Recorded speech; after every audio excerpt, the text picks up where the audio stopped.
Hello everyone. आज का जो हमारा टॉपिक है वो टोटली पेरेंटिंग बेस्ड है। मेरे काफ़ी फ्रेंड्स और रिलेटिव्स के बच्चे भी हैं और उनसे मैं सुनती हूँ एज अ पेरेंट कि उनको क्या क्या प्रॉब्लम्स या क्या क्या सिचुएशंस वो फेस करते हैं। तो आज हम उसके बारे में बात करेंगे। थोड़े से टिप्स हैं जिनसे हम खुद चेंज होके अपने बच्चे को चेंज कर सकते हैं। तो हमारा पहला टॉपिक है कि बच्चों का कॉन्स्टेंटली आउटसाइड फूड के लिए क्रेव करना या सिर्फ बाहर का खाना खाना या बार बार जंक फूड के लिए बोलना कि मुझे ये चिप्स चाहिए या पिज़्ज़ा खाना है या कोल्ड ड्रिंक चाहिए। तो उस टाइम पे आप क्या करें टू मेक देम अनफेमिलियर और unexposed to that particular thing. अगर आप नहीं चाहते हैं कि आपका बच्चा आगे चल के पिज़्ज़ा बर्गर या कोई भी जंक फूड ना खाए, तो आप बेटर है कि उनके सामने वो चीज़ खाएं ना, और ना ही उनको वो उस पर्टिकुलर प्रोडक्ट से एक्सपोज करें। हम जाते हैं कहीं खाते हैं, हम कुछ खा रहे होते हैं, बच्चों को कुछ दिला देते हैं तो वो उनको पता चल जाता है कि हाँ इसका टेस्ट इज़ डिफरेंट और हमें बाहर जाके ये चीज़ मिल सकती है। और ऑब्वियस सी बात है, घर के खाने में और बाहर के खाने में डिफरेंस होता ही है, तभी सबका मन करता है बाहर का खाना खाने का। इसीलिए अगर हम चाहते हैं कि उनका कॉन्स्टेंटली जो है बाहर का खाना वो, या क्रेव करना कि मुझे चिप्स दिला दो या कोल्ड ड्रिंक दिला दो, अगर हम वो चीज़ करते रहेंगे दिलाते रहेंगे तो वो उनकी हैबिट में आ जाएगा। तो अगर हम चाहते हैं कि उनको नहीं खाने देना है, पहले स्टार्टिंग से ही उनको उस चीज़ को खिलाना ही नहीं है। Once in a blue moon या वंस इन अ वाइल आप उनको वो चीज़ खिलाइए कि हाँ ओकेजनली ये चीज़ मिलती है खाने के लिए, तो उन्हें वैसी ही हैबिट हो जाएगी आगे के लिए भी कि हाँ ये चीज़ बार बार मांगने वाली या मिलने वाली नहीं होती है, वो कभी कभी ही हमें मिलती है। तो ये हमारे ऊपर ही है कि हम उनको कौन सी चीज़ से कितना ज़्यादा एक्सपोज कर रहे हैं। सेकंड है हमारा व्हाट इफ दे लाई। अगर वो हमसे झूठ बोलें तो हम क्या करें। तो सबसे बेस्ट है उस टाइम पे कि आप उसको सुनिए कि वो किस हद तक वो झूठ बोल रहे हैं उस टाइम पे। क्योंकि अगर आप उसको उसी टाइम रोक देंगे या उसको उसी टाइम प्रूव कर देंगे कि आप गलत हैं, तो next time they will make a big lie. वो और थोड़ी बड़ी कहानी बढ़ा चढ़ा के या थोड़े बड़े हो जाएंगे, ज़्यादा समझ आ जाएगी, तो उनको छोटे से ही आपको ये जानना है कि हाँ ये अभी कितना झूठ बोल सकते हैं, और उसके आपको कॉन्सिक्वेंसेस प्रोज एंड कॉन्स उनको बताने कि क्या इसका कॉन्सिक्वेंसेस क्या हो सकते हैं। उस हिसाब से आपको उनको समझाना है, सीधा उनको ब्लेम नहीं करना है कि आप झूठ बोल रहे हैं, आप ये गलत कह रहे हैं। आप उनको बताइए कि हाँ ये चीज़ ठीक नहीं है और इसके क्या क्या रिज़ल्ट हो सकते हैं जो आप कह रहे हैं। तो नेक्स्ट टाइम मे बी वो सोचें पहले और उसके बाद कुछ झूठ बोलें। तो अगर आप नहीं चाहते हैं कि आगे चल के वो बड़ा कुछ झूठ या बड़ी कोई कहानी बना के कुछ झूठ बोलें, तो इससे बेटर है कि आप उनको पहले ही सुने और फिर उनको बताएं कि इसके ये कॉन्सिक्वेंसेस ये रिज़ल्ट हो सकते हैं, तो आप सोच समझ के स्टेप लीजिए।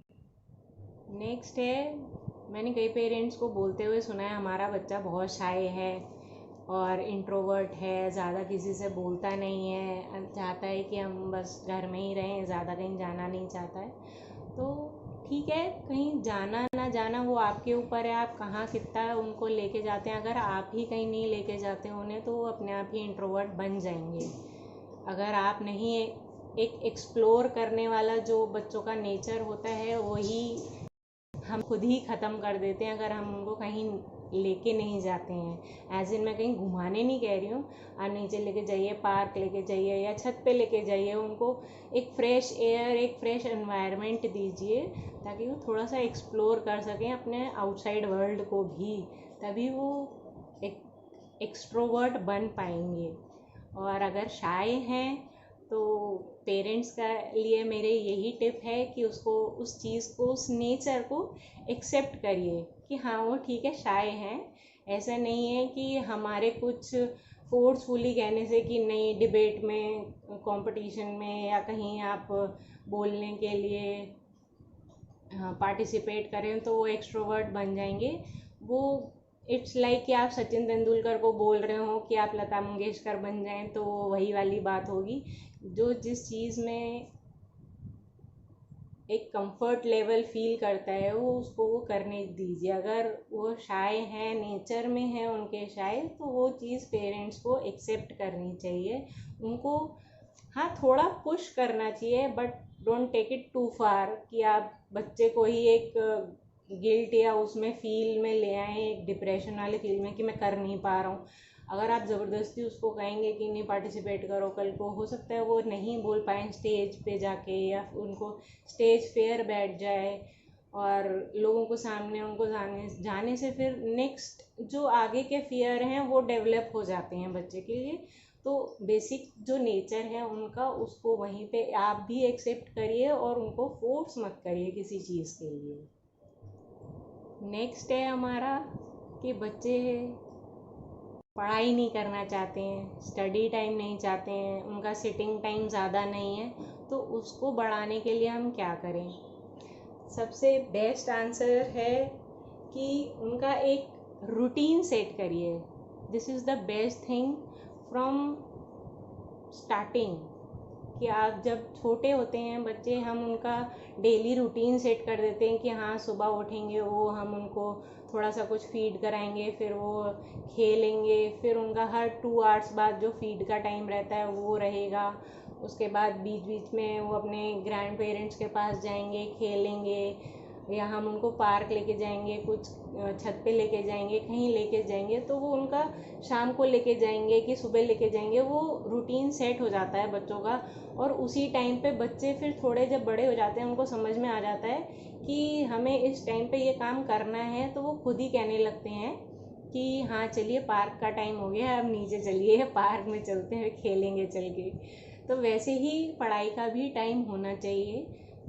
इनिशियली जब बच्चों को हम बेड टाइम स्टोरीज तो सोते टाइम सुनाते हैं, वैसे ही मॉर्निंग के टाइम पे या जब भी उनका सबसे मोस्ट प्रोडक्टिव टाइम रहता है या एनर्जी होती है उनमें, which is like after breakfast और बिटवीन लंच यूजुअली बच्चों का रहता है, तभी स्कूल टाइम भी बच्चों का मॉर्निंग इसीलिए रहती है कि बच्चे मोर एनर्जेटिक उसी टाइम पे होते हैं। तो हमें लाइक 10 to 12 या 1 इस हिसाब से बच्चों का रूटीन हमें करना चाहिए कि इस टाइम के बीच में जब वो सबसे अपने पीक पे होते प्रोडक्टिविटी के, तो हमें उनको पढ़ाना है। जब वो धीरे धीरे रूटीन सेट होने लगेगा, आप पहले उनको बैठ के आप भी पढ़िए, उनको सामने बिठाइए, भले ही वो खेल रहे हों या किसी और चीज़ में बिजी हों, बट उनको पहले हमें देखेंगे तभी वो सीखेंगे। जैसे लाइक हमें सुनेंगे तभी वो बोलना, साउंड जब उन पे पड़ेगी कानों पे तभी वो बोलने पाएंगे, वैसे ही जब वो हमें देखेंगे तभी वो सीखेंगे कि हमें करना क्या है, बिकम देयर आइडियल। तो अगर हम बैठ के कोई सी भी बुक, न्यूज़पेपर, कुछ भी मैगज़ीन आप उनके सामने लेके बैठिए थोड़ी देर, तो वो धीरे धीरे देखने लगेंगे कि हाँ पढ़ाई भी एक इम्पॉर्टेंट पार्ट है हमारा लाइफ का। तो वो धीरे धीरे उस चीज़ में रूटीन में आने लगेंगे। जब रूटीन सेट हो जाता है, आप पहले 5 बारी से स्टार्ट करिए, फिर 10 टाइम्स लिखवाइए, फिर 20 टाइम्स लिखवाइए, तो बच्चों को लिखना भी आ जाएगा और उनका टाइम ड्यूरेशन जो है सेटिंग का वो भी बढ़ने लगेगा। नेक्स्ट है गुड मैनर्स या गुड हैबिट्स हम उनको कैसे करवाएं, या इनमें वो चीज़ है नहीं हमारे बच्चों में कि ये किसी को देख के नमस्ते नहीं करते या किसी को हेलो नहीं करते।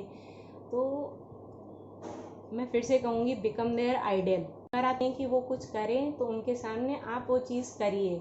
अगर आप किसी को चाहते हैं कि वो नमस्ते करें, पहले आप उनको नमस्ते करिए, पैर छूइए, जैसे भी आप ग्रीट करते हैं वैसे आप ग्रीट करिए उन्हें। और जो भी रूटीन है उनका वो सेट करिए। आप उनके साथ खड़े होकर ब्रश करिए, which is a good habit. Wash करिए हैंड, फेस। उसके बाद ब्रेकफास्ट के लिए उस खाने मील से पहले हाथ धोइए, वो भी उनके हाथ धुलवाइए। तो उनको धीरे धीरे रूटीन वो भी सेट होने लगेगा और उनको गुड मैनर्स और गुड हैबिट्स वैसे ही डेवलप होने लगेंगी।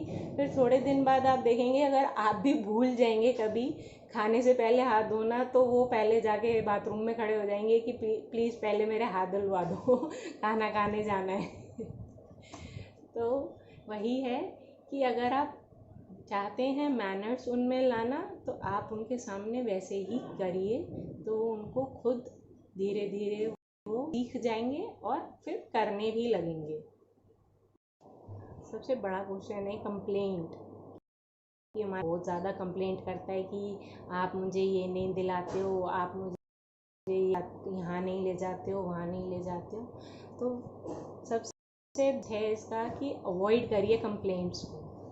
आप उस पर्टिकुलर टाइम पे तो बहुत ज़्यादा गिल्ट फील करेंगे कि हाँ हमने इसको तो ये दिलाया नहीं, हमने इसको मार्केट ले गए, हमने इसको ये खिलाया नहीं, हम इसको घुमाने नहीं ले जाते मॉल।